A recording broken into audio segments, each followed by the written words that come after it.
үлкен сый жасаған мына сен едің. Анамдай асылды таңдап, қатайтып қанатымды өсірген едің.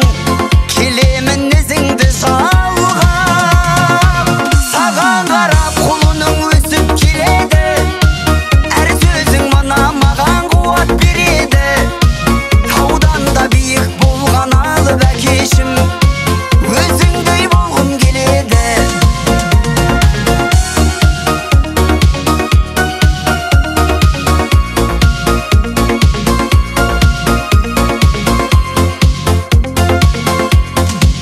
Әкешім бақытты өмір сүресің енді.